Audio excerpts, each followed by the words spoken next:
Dr. Ahsanuজ্জামান sir to present his valuable speech. Please welcome sir.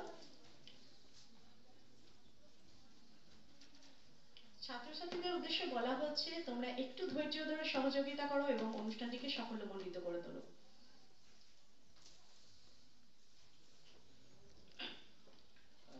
ধন্যবাদ।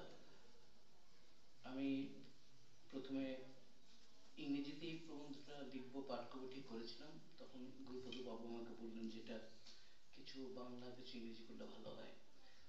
সে পরিপ্রেক্ষিতে আমি চিন্তা করে দেখলাম বাংলা ইংরেজি করা যায়, বাংলাতেই করি, মাতৃভাষা সবাই বুঝবে এবং সম্ভবত যা বলতে চাচ্ছি সেটাও সহজবোধ্য করে উপস্থাপন করা সম্ভব হবে।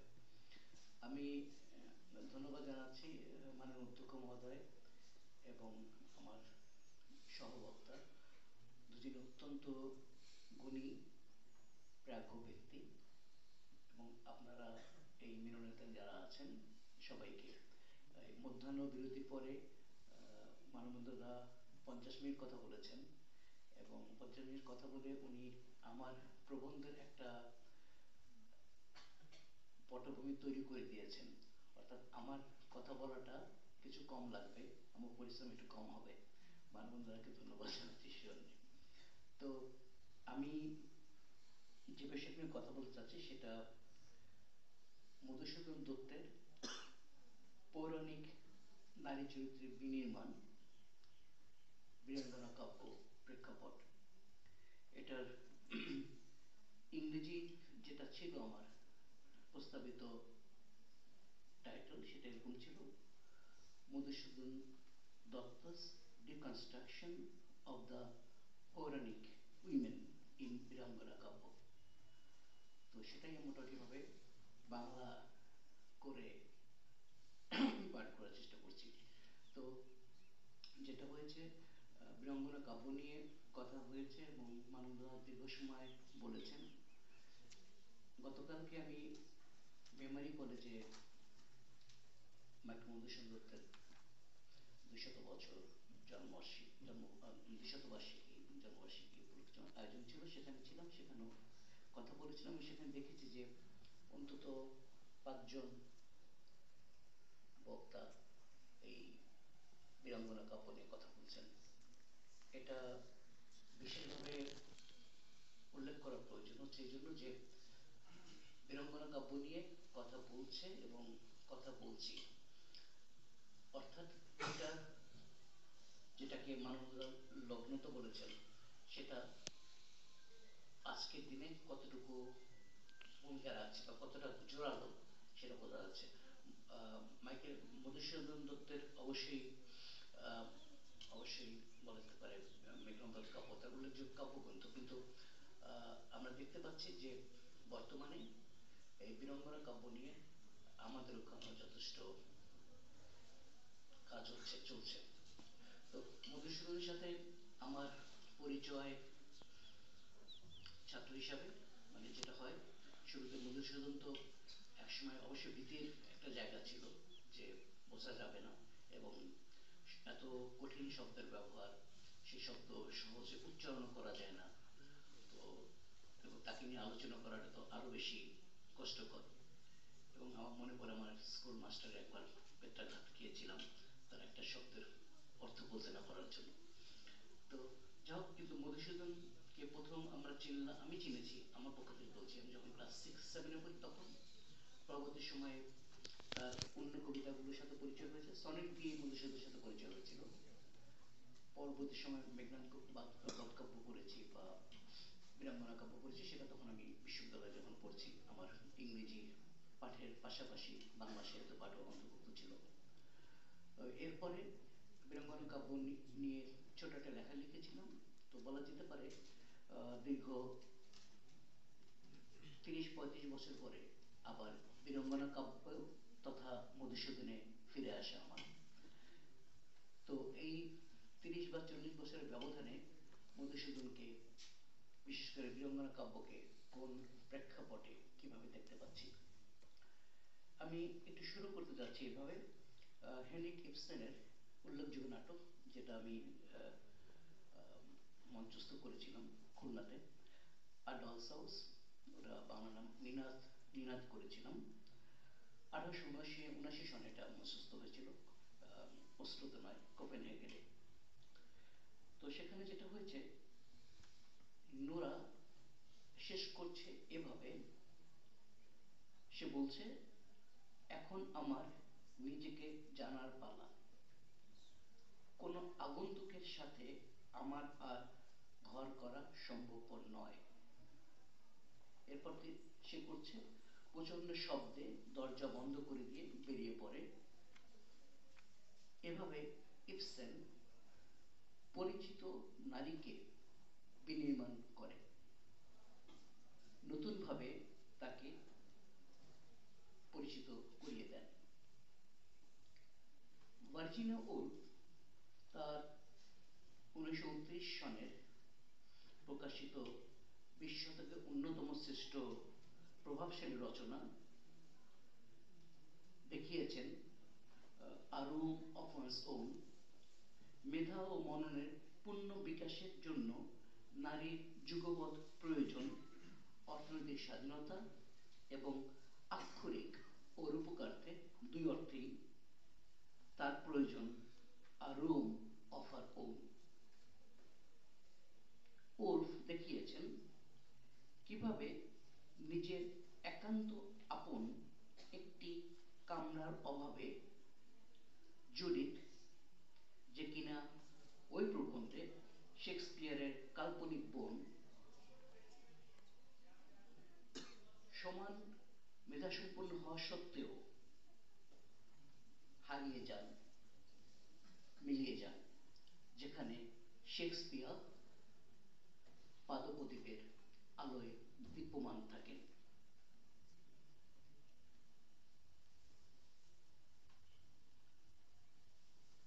অন্যদিকে রবীন্দ্রনাথের স্ত্রীপত্র, মোটামুটি আমরা সবাই জানি গল্পটি সম্পর্কে।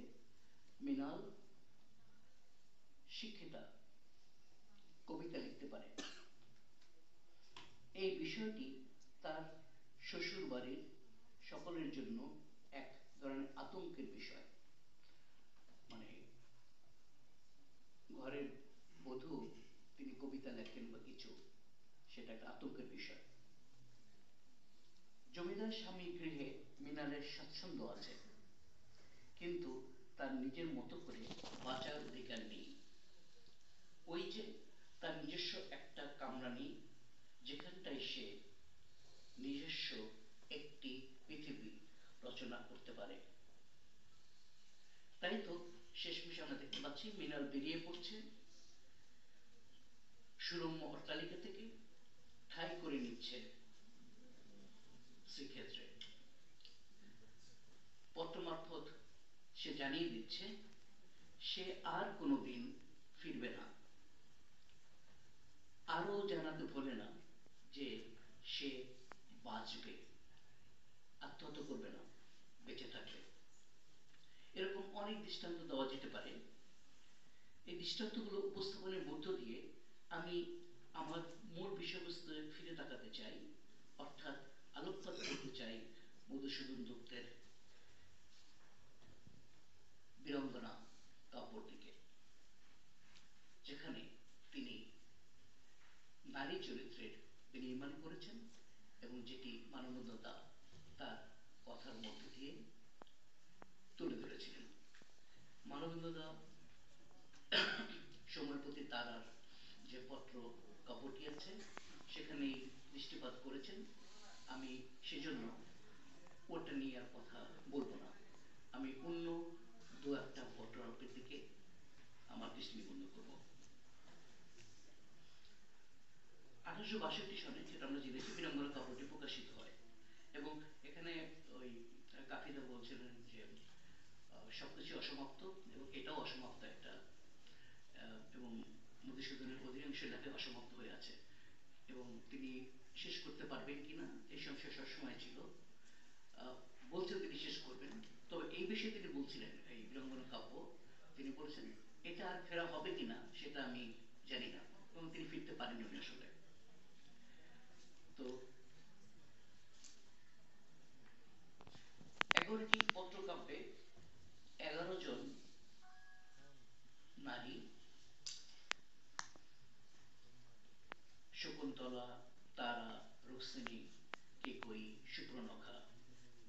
ভানুমতি এবং আরো কয়েকজন তাদের পুরুষদের আচরণ নিয়ে বা পুরুষদের প্রতি তাদের যে ভাবনা সেগুলো প্রকাশ করেছেন।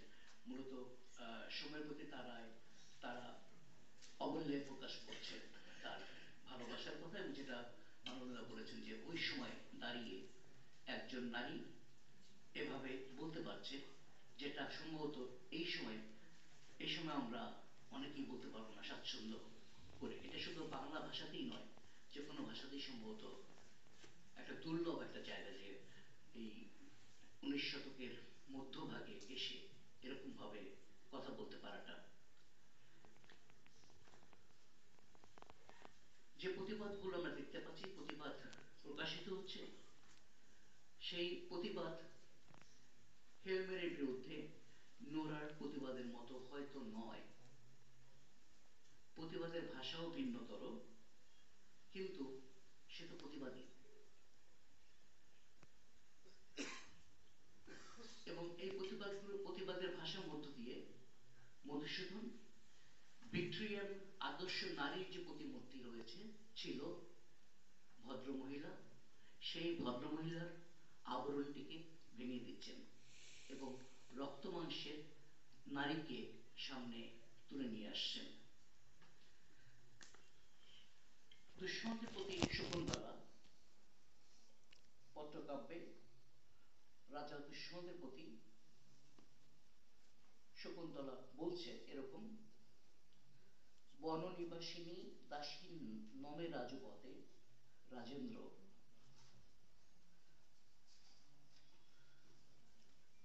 যদিও আমি ভুলিয়াছ তারে, যদিও তুমি ভুলিয়াছ তারে, ভুলিতে তোমারে প্রভু পারে কি অভাগী।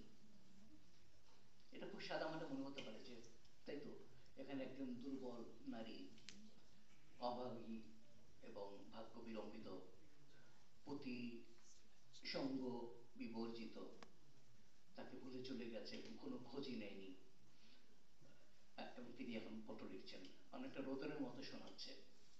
কিন্তু আমি যেভাবে দেখতে চাচ্ছি, কিছু শব্দবন্ধ আছে, কিছু সম্ভাষণ আছে, সেগুলো আমাদেরকে যেটা করা উচিত, একটু অন্তর্নিহিত তাৎপর্য কিছু আছে কিনা, কোন আইরনিক টুইস্ট রয়েছে কিনা, সেগুলোর দিকে একটু ফিরে তাকানো যেতে পারে।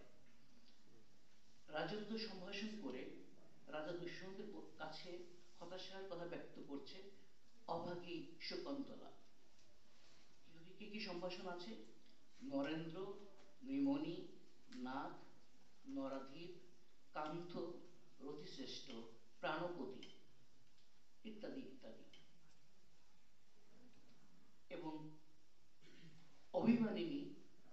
অভিমানিনী শকুন্তলা, যিনি নিজেকে বলছেন অবলা কুলের বালা দাসী শকুন্তলা। আসলে কি বিষয়টা এতই সহজ, নাকি এটা আসলে এক ধরনের মৌন প্রতিবাদ? আপনাকে আমি বলছি, আপনি এই বিশেষণ আপনার জন্য প্রযোজ্য, কিন্তু আপনি আসলে কি করছেন? আপনার হওয়ার কথা রক্ষাকর্তা বলবেন আপনি নিজেকে, কিন্তু আপনি আমাকে ছেড়ে চলে গেলেন। নেই বলছেন, কথাগুলো ছেড়ে চলে যাওয়ার কথাটা এসেছে, কিন্তু এই যে তাৎপর্যের জায়গাটার কথা বলছি, যে এই শব্দগুলোকে একটু মূল্যায়নের প্রয়োজন রয়ে গেছে, যে আসলে কি এটা আক্ষরিক নাকি ভিন্নতর ব্যঞ্জনা এই শব্দগুলোর মধ্যে রয়ে গেছে।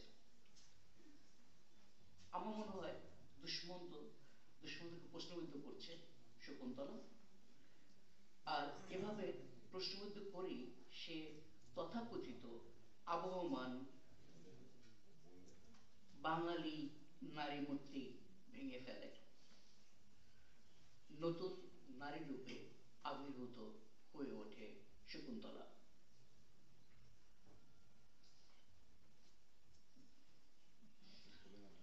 তারা যেভাবে সোমের প্রতি তার প্রেম নিবেদন করছে, সে কথাটা দাদা বলেছেন যে আমরা বলছি না। কেকইর অভিযোগের দিকে তাকাই আমরা একটু।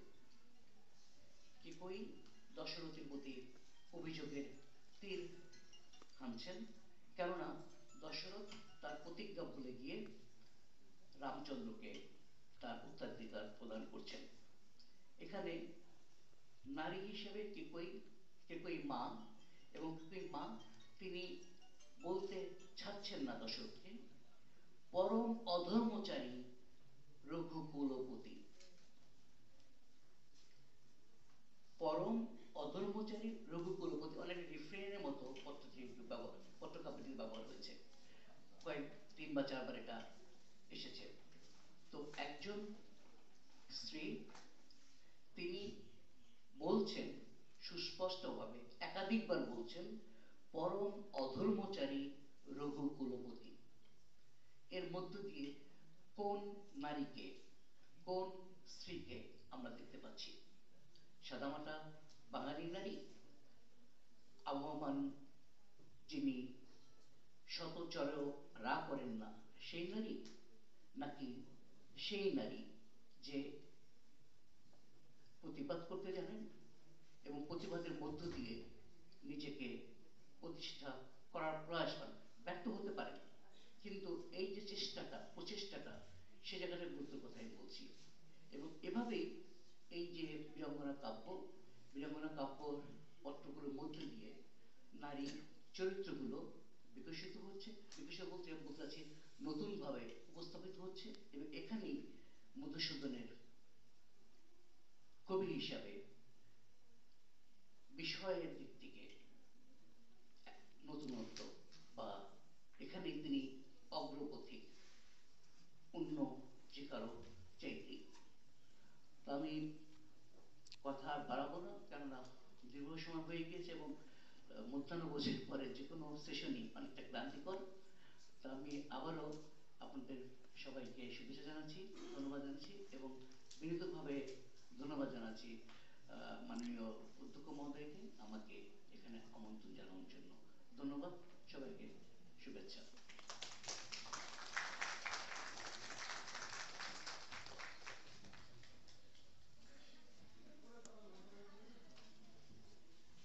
অনেক অনেক ধন্যবাদ স্যার। মাইকেল মধুসূদন দত্তের বিস্ময়কর জীবন, সৃষ্টির গভীরতা এবং উৎকর্ষতা আমাদের সামনে উত্থাপন করার জন্য এবং আমাদেরকে সমৃদ্ধ করার জন্য অনেক ধন্যবাদ। মাইকেল মধুসূদন মেমোরিয়াল কলেজের বাংলা বিভাগের উদ্যোগে কলেজের IQAC সহায়তায় মাইকেল মধুসূদন দত্তের দ্বিশত জন্মবর্ষ পূর্তি উপলক্ষে মাইকেল মধুসূদন দত্ত স্রষ্টা ও সৃষ্টি শিরোনাম শীর্ষক এক দিবসীয় আন্তর্জাতিক আলোচনা সভার শেষ লগ্নে এসে আমরা উপস্থিত হয়েছি। প্রথাসিদ্ধ নিয়ম মেনে এবার ধন্যবাদ দেওয়ার পালা।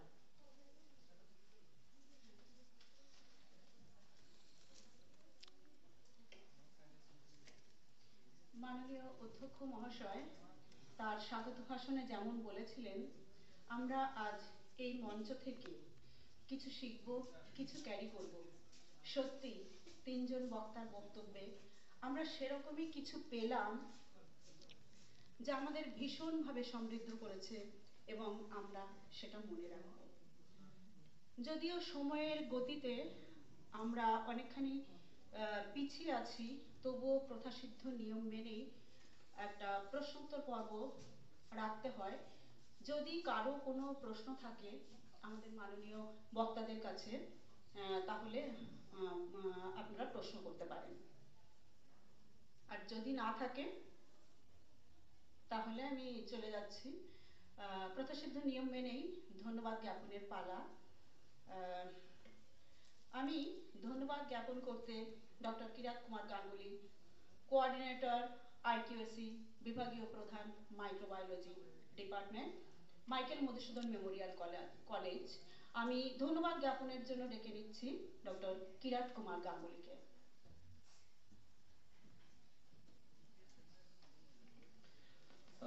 ধন্যবাদ দিতে গিয়ে প্রথমে যেটা বলতে ইচ্ছে করছে সেটা হলো গিয়ে এই অনুষ্ঠানগুলো আমাদের কলেজের পক্ষ থেকে আয়োজন করা হচ্ছে, বিভিন্ন ডিপার্টমেন্টের সঙ্গে কোলাবোরেশনে, বিভিন্ন ডিপার্টমেন্টের উদ্যোগে এগুলো করা হচ্ছে। তার পেছনে অবশ্যই প্রধান যে উৎসাহদাতা এবং প্রধান যে এনকারেজ করার জন্য আমাদের অবশ্যই আমরা প্রথমেই ধন্যবাদ জানাবো আমাদের কলেজের মাননীয় অধ্যক্ষ মহাশয় প্রফেসর JM হেলালুদ্দিনকে। আমাদের একটা কথা মাথায় রাখতে হবে যে আজকের অনুষ্ঠানে এই যে চার দেওয়ালের মধ্যে আলোচনা হলো, এগুলো যেন শুধু আলোচনা পর্যায়ে না থাকে, এগুলোকে যেন কখনো আমরা জীবনে একটু নেড়ে ঘেটে দেখি, তবেই এই টাইপের অনুষ্ঠানগুলো সার্থকতা পাবে। স্টুডেন্টদের জন্য আমাদের এই অনুষ্ঠান, সুতরাং এটা স্টুডেন্টদের উদ্দেশ্যে একটা কথা বললাম। এরপরে ধন্যবাদ জানাবো আমাদের বাংলাদেশ থেকে, আমাদের প্রতিবেশী দেশ বাংলাদেশ থেকে আগত ডক্টর আহমেদ আহসানুজ্জামান স্যারকে, অধ্যাপক, department of English of independent university Dhaka, Bangladesh.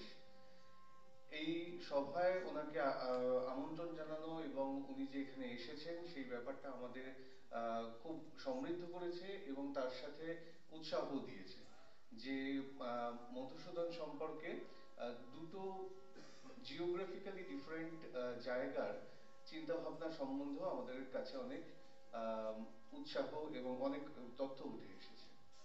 এরপরে আমরা ধন্যবাদ জানাবো প্রফেসর কাফিকে, আব্দুল কাফিকে। স্যার তো বারবার করে বলে যাচ্ছেন স্যারের নামের আগে কোনো বিশেষণ না দিতে, ইভেন স্যার না বলতে।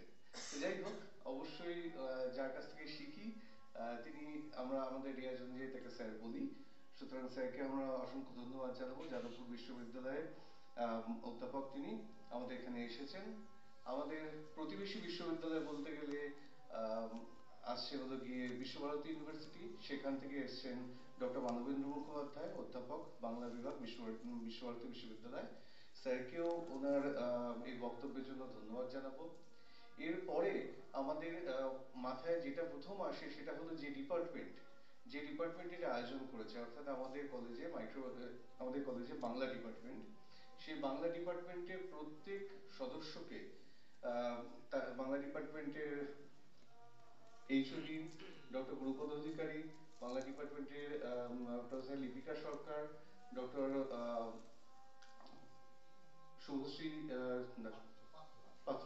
শুভশ্রী পাত্র এবং উৎপল এবং বাকি সবাইকেই বিশেষভাবে ধন্যবাদ জানাবো এরকম একটা অনুষ্ঠান, এরকম একটা মনোজ্ঞ অনুষ্ঠান কলেজে করার জন্য।